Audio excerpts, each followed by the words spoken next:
Welcome back to the channel. It's Dr. Durst, and today I have a special guest with me, Nicole Campbell, and she is a new nurse practitioner at Revitalize, and we want to talk about her journey through everything, like the office and hormones. So welcome. Thank you, Dr. Durst. All right. So my name's Nicole Campbell. I'm a nurse practitioner. Joined Revitalized about 4 months ago.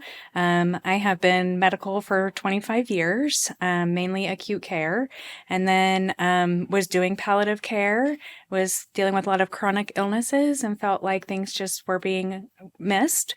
So started looking at some different avenues to help people feel good and have wellness, found regenerative and wellness practices, started studying up on that. Was going through my own perimenopausal status during that time, wasn't really even on my radar until I started having concerning symptoms that I was going crazy, and started working at Revitalize, and then everything kind of clicked in my head that I was having some significant hormonal challenges that I was going an uphill battle with, like trying to learn new style of medicine, of wellness and regenerative stuff. Once I kind of got into Revitalize, you guys helped me find my balance. So I was put on some hormones and did the pellets, and they're all bioidentical. Makes me feel great. I have brain clarity again. I am very excited to be able to help people feel well and go down this wellness path. I think there's a lot of women out there that were feeling the way I was feeling and didn't realize that it was a hormonal issue. And you probably hear that every day. Every day. Yeah, similar stories. I was the same. So I am just happy to hear that we didn't make you more crazy. No. Then we'll just start there. That's a good thing. Yes. So at least that didn't happen this time. But anyhow, so you weren't on hormones. It wasn't on your radar at all. What kind of symptoms were you having? I was having a lot of brain fog. I couldn't find my words. I couldn't remember the patients I had seen in the morning. I had no libido. I couldn't sleep. I was staying up until 1 o'clock, and that was with sleeping pills. Wake up at 4 o'clock in the morning, my mind racing, trying to get to work the next day, feeling exhausted. And it was just this constant cycle. It's a perpetual cycle, and I couldn't figure out what was going on. No matter my nutrition, nothing, exercise, change of work environment, couldn't get it right. It wasn't until I went on hormones that I actually feel like I'm back to myself again. So you do feel a big difference? Huge difference, night and day. Okay. How about the mood? We can even start with just mood and sleep. And because for that, you're taking, in your opinion, I mean, obviously you're on I'm on multiple hormones, hormones. and I am a huge advocate. Okay. So I take progesterone at night, and I have a testosterone pellet in, and I couldn't imagine my life right now without it. So it's going to continue. I'm sure at some point in time I'll need estrogen, and when that time comes, I'll be welcoming that because I'm here for the long haul. Okay. And then in perimenopause, since some of our viewers may not know what perimenopause is, do you want to, now you know all about perimenopause and have talked to women every day in perimenopause. And so do you want to tell us a little bit about what that means? Yes. So in perimenopause, it can start in our mid-30s and last until our mid-50s. But those symptoms can start with low libido, brain fog, word finding issues, anxiety, insomnia. People have had burning mouth. There's ringing, itching ears. There's all kinds of side effects that you don't realize are related to perimenopause until you start really researching it. But once you kind of get those hormones optimized, a lot of our other health issues kind of level out. And in perimenopause, with the fluctuations, those symptoms being caused by hormonal fluctuations, what are the main hormones that are affected? I know that, again, we're talking about her symptoms and journey, but also she is now familiar with all of and treating patients that are on or going through the same symptoms. And so those hormonal fluctuations that are causing their symptoms are what couple hormones would women want to know about? Your testosterone and your progesterone are the two that begin to fall first. So usually your testosterone drops, your progesterone drops as we age and go through that perimenopause process that will cycle and continue to decline as you age. The cycle swings don't know when they're going to happen because it's just this fluctuation that happens in your body. But progesterone and testosterone are the two that drop the first. Do you feel like that progesterone at night has helped you with sleep and with the mood, the anxiety, and racing thoughts? Has that helped? It has significantly helped. I was able to actually come off of one of my sleeping medicines because with the progesterone, it was too much. And that's really what I was needing wasn't an SSRI. I was needing the progesterone. And then testosterone, we talk with patients and we know what kind of effects to look for, but that brain fog that you were feeling, the energy, even sleep and mood, has that all improved with that too? Oh, it has dramatically improved. It's noticeable when when it's time for a pellet change. That's when you really notice it really is helping. It really does make a difference. But when it's time for another pellet, then your symptoms do start to come back, but you start to realize I really do need that. That's what's keeping me where I'm at today. And with all the experience you have in medicine, and I was right there with you, do you ever hear, like I was in the ER, but you were in, hemonc and palliative care.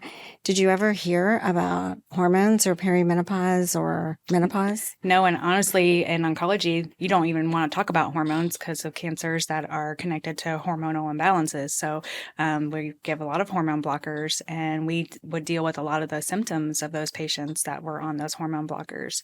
We couldn't give them hormones, so we palliated all those symptoms. But yeah, it's definitely was not on anybody's radar, perimenopause or hormones, probably for the last 20 years. So I'm glad that there's been a big shift and more noticeable to help us for our brain health, our bone health, and our heart health. Yeah. And it's amazing that we can go through a couple decades of medicine and never really even hear about the term, even perimenopause, until recently. But having been in hemoncology, which is cancer, care, that, arm of medicine. So obviously hormones, come up all the time as a relation to certain cancers. But a lot of the cancer patients that we have aren't on hormones. Is that correct? They can be on some hormones depending on their cancer. So I think and where they're at, but that is a conversation that, the provider has with the patient, and risks are discussed, and we still do routine imaging, and it's all part of our routine care. So it's these hormones were in us. We were born with them. We were meant to have them. They're not the ones that are causing the cancer. So as long as we do our preventative medicines and our preventative screenings, it's safe to get hormones. Yeah. So having that kind of history in medicine, it doesn't scare you because you feel like you're adequately addressing. Correct. Yeah. I mean, because that's a frequent question we get every day. And I think there's that misperception that estrogen, causes breast cancer, testosterone causes prostate cancer.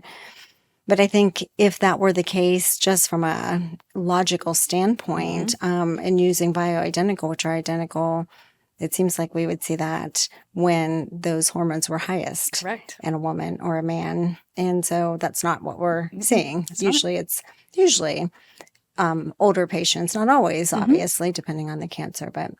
And so a lot of the symptoms that you even saw with hormonal or patients that were hormonally blocked, they were having a lot of the symptoms of, menopause, perimenopause. Yeah.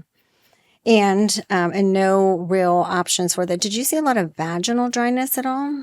Lots of vaginal dryness, lots of UTIs, lots of very uncomfortable, and trying to treat some of those symptoms without using any kind of hormonal agents because of that patient population. That's what's exciting about the regenerative treatments too, because it doesn't involve hormones. And so we're talking about some laser or vaginal rejuvenation, which we won't get into today, or, PRP, regenerative injections, but are super helpful for those women that can't take hormones that are having symptoms with significant improvement of Yes. symptoms. Yes. Yeah. And I know you're new to that journey, Mhm. but you hear it from patients yeah. on a daily basis. And so what made you actually look into, like, how did we end up meeting?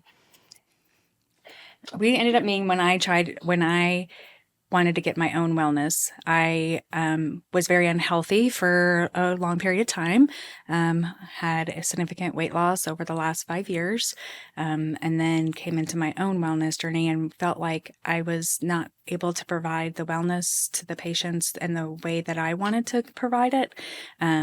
So I was looking for my own regenerative and my own wellness issues. I went through a program, A4M, to kind of learn about regenerative and functional medicine, found RevitalyzeMD, and I am very proactive for sexual health. And I felt like it was a great niche that would help fill my cup. Good. Well, you've been an awesome addition to the practice. Again, came in already knowing, some of the, basis of all the hormones, just because it sounds like you were on your own journey to learn that. And I've kind of came from the same space as I did ER forever, started feeling symptoms, and you hear the same thing. There's not a lot of answers. Everything looks normal. And then you finally see that you can do hormones. It's like a first conference talking about hormones. And I don't know if it was like that for you, but for me, it was like, wow, I didn't know that was a thing. Yeah. Yeah. That's pretty much, it was eye-opening. Yeah. And then it is hard to go back. Do you feel like traditional medicine addresses more of the wellness and prevention aspect of? No. I feel traditional medicine does not address the root cause. They will put a Band-Aid on blood pressure. They'll put a Band-Aid on something else instead of getting down to, let's get you healthy. Let's lose some weight. Let's start exercising. Let's do those lifestyle factors. Look at the whole person, what's going on in their mind mentally, and trying to give them holistic, individualized care to help them have a good, wellness journey. Well-rounded, comprehensive. What about, because again, it's a well-ingrained system though, and it's not necessarily any of the physicians, but it's like all the training over decades of lots of decades, probably hundreds of years actually, right? And so the you didn't really see any advances in the last 10 years when you were still practicing in traditional medicine, right? Okay. I didn't either. And so I almost feel like, and you can, let me know if you feel the same way, having seen patients now on a daily basis, that the ones that are in front of us are very proactive, searching for solutions, kind of in the same place we were, and are seeing their doctors and not getting answers. I've noticed most of the patients that come to us because they aren't getting the answers or the attention that they deserve. They're asking, why is this going on? And they're being told everything's normal. And they'll come bring us our labs, and we'll review the labs with them from their primary and tell them that they're not normal, that those are standards. But in order, the symptoms you're having are perimenopausal symptoms, and that's a snapshot. And we can help you get through that perimenopausal status. Have you had any women be tearful yet? Yes. Several women will be tearful, just coming for help. They're just desperate and to feel better. And then when you go over a care plan with them, go over their labs, and you can see the tears start to fall, that they're just thankful that somebody was able to listen and was going to give them help. We'll call and do a 1-month check-in with them, and they're just grateful. They're like, I'm back again. I'm back. I'm thriving. I'm able to take care of my kids without yelling at them today. Like I was able to sleep last night. So it's rewarding to be able to help people on that level. And they come wanting help, which is sometimes a big difference too, at least from what I did. Yes. Because in the ER it was a little bit different, where, in HEMONC they need help. And so, but again, it's great to have a patient in front of you that is actually looking for alternative solutions, but that tends to be the patients that end up in front of us. And then the first time I saw a woman tearful over it, I didn't understand. And so we talked and I probed about that, but then it happened, like on a daily basis after that, just because of the listening. Mm-hmm. It was like they finally felt heard. Yep. And so it is touching to be able to actually change lives and relationships. Yeah. You For make sure. that connection with them, and it means a lot when they're struggling and going through a hard time and nobody else has taken the time to listen to them. Do you think that seeing patients frequently and being in touch with and communicating is important with hormone Yes. optimization? I do, because I think there's a lot of questions. Is this normal? They've been feeling so bad for a period of time. And when they start to feel better and just anything, they want to know, is this okay? Is this normal? And sometimes it's just a little reassurance. Yes, this is expected and this will get better. Or that's not expected. Let's bring you in and see what's going on. So I think they really appreciate that. They don't have any issues with messaging and just, I need this, or this is what's going on. And I feel like that close communication helps them to feel engaged, that we are responsive and listening to their concerns. Do you feel like that's one of the limitations in a traditional office or practice? Absolutely. Yeah. They're getting, our patients are getting responded to within the day, sometimes within hours, where traditional offices can take days before you hear back from them. And then it might not be the answer you were looking for. And then do you feel like they are limited in what because again, I was in the ER more than I was in an actual office setting, but do you feel like the time that a physician or provider can spend with a patient is limited in traditional? Absolutely. There's no way that you can see a patient in 15 minutes. By the time you do an intake, your MA sees the patient. Then the doctor comes in or the provider comes in, and you have all of 5 minutes to spend time with that person, with that patient. That's not good care. You're not really getting to a root cause or knowing what's going on with that person. So it's 15 minutes is what insurance now allows? Okay. And that's a follow-up visit? That'd be like your standard follow-up visit. It's 15 minutes. What is a first-time visit?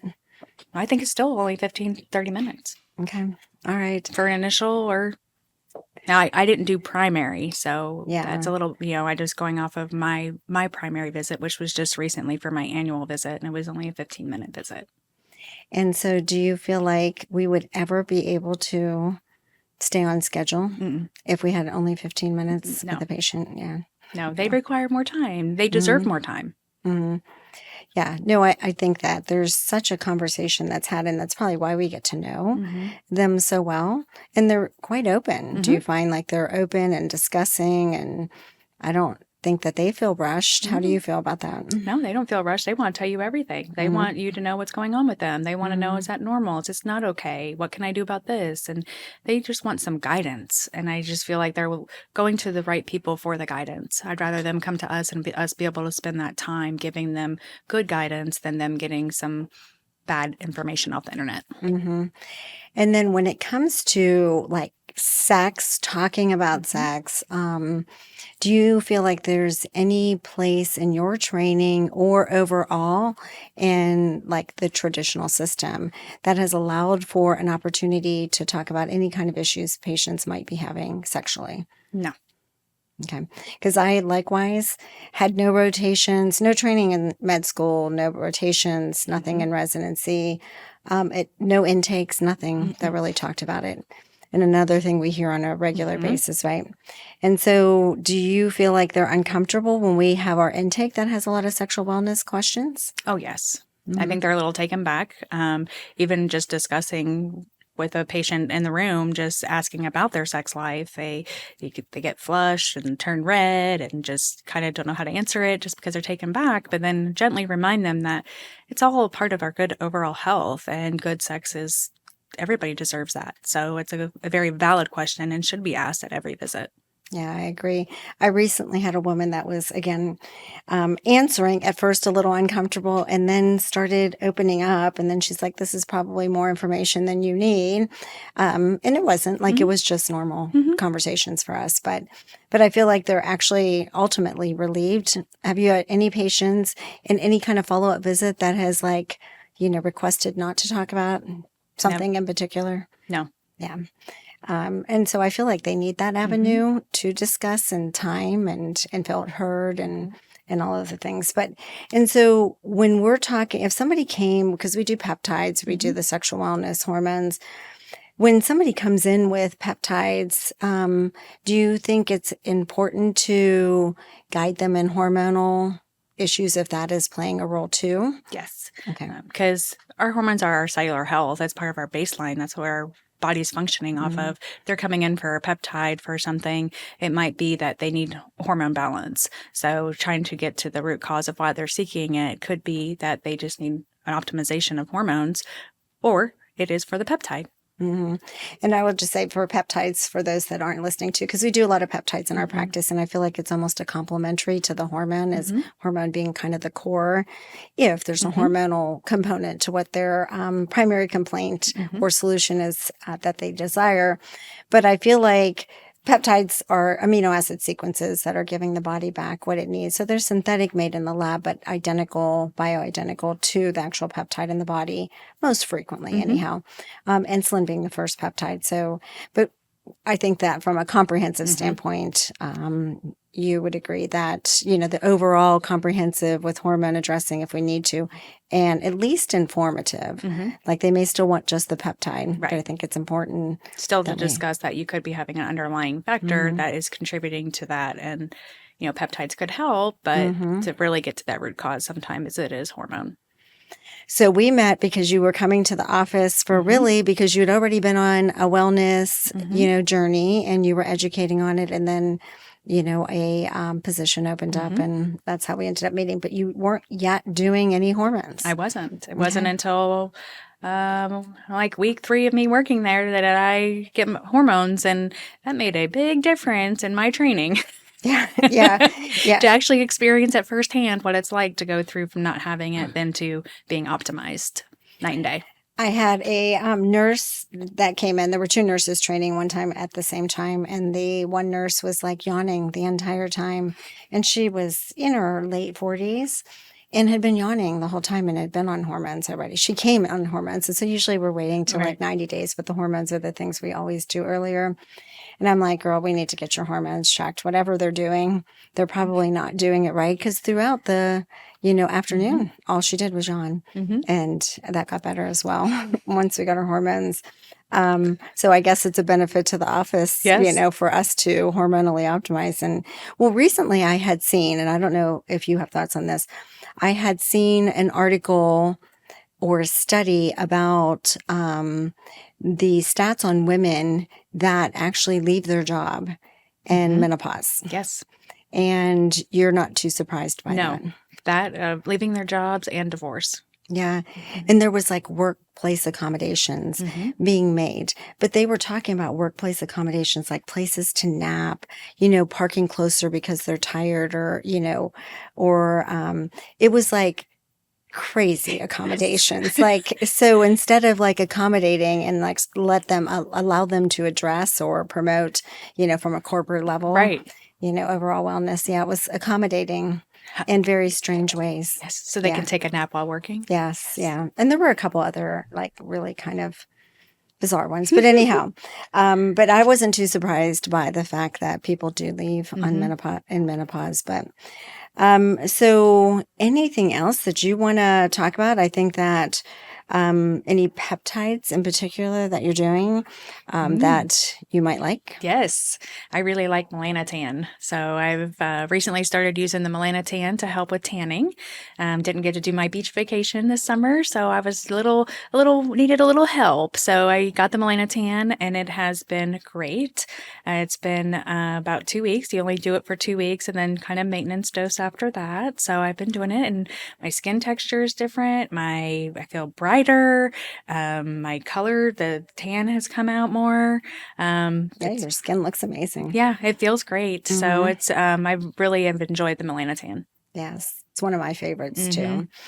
So from a patient standpoint, what would be like one of the most rewarding reasons to do, not just work at RevitalyzeMD, but be able to provide the care that you're providing to patients? What's the most rewarding thing from a patient standpoint? To see them thriving again, to come in tears and feeling like this is going to be their new normal, and they just are broken by the time they get there. They're at their wits' end.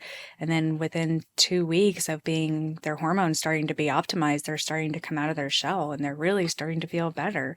When they come back to see us for their 3-month follow-up, they're new people. They are giving you a hug that they're so happy they feel better and they can sleep again and they can have energy to do exercise again where they before they didn't, or maybe they didn't leave their job, and maybe they were able to save their marriage. So it's been very rewarding to see how much better they're thriving.